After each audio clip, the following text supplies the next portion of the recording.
The Last Days of Disco, Whit Stillman's delightful portrait of nightlife, work, and romance in what the film calls the very early 1980s, was released 20 years ago this month. We are now further away from the release of the film than the film was from the time it was depicting, a rather strange thought. As recent college graduates Alice and Charlotte, Chloë Sevigny and Kate Beckinsale respectively, were women in transition, quipping about their state of affairs as they spend days working in publishing and nights out dancing. They accommodate their wardrobes accordingly.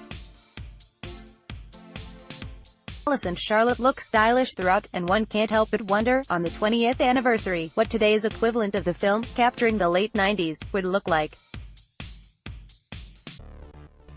There'd probably be a lot of spaghetti strap tops and chunky sandals. Maybe even some butterfly hair clips. It wouldn't be nearly as appealing as Stillman's take on early 80s fashion, presented here with just the right amount of glitz.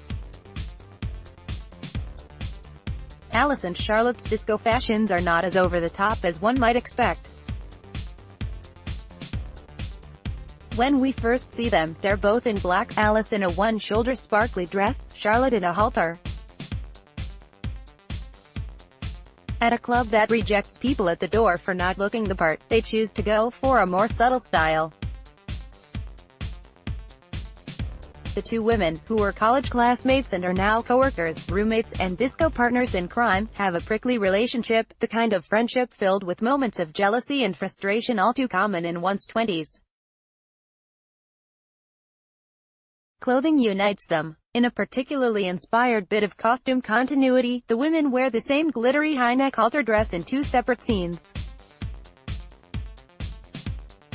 Without calling too much attention to itself, the reworn dress suggests the nuances of roommate life.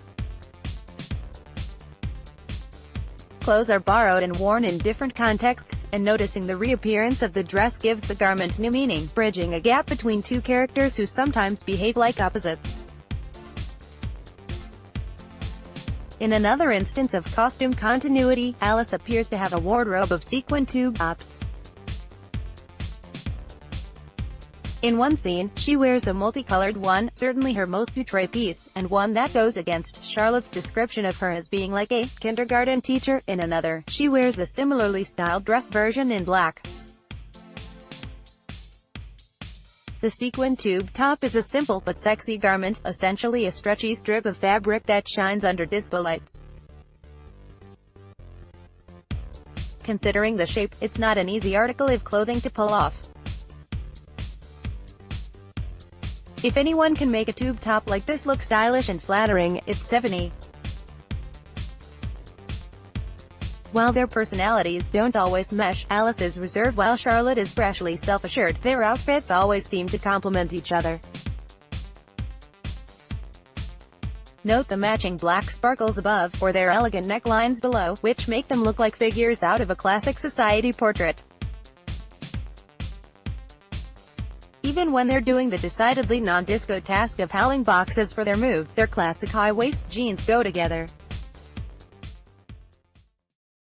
At work, they both dress with a sensible, preppy formality befitting the young professional hoping to go from editorial assistant to editor.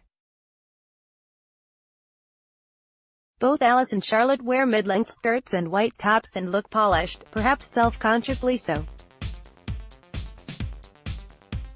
Even if the disco is where our protagonists let loose, the fashion still feels somewhat grounded.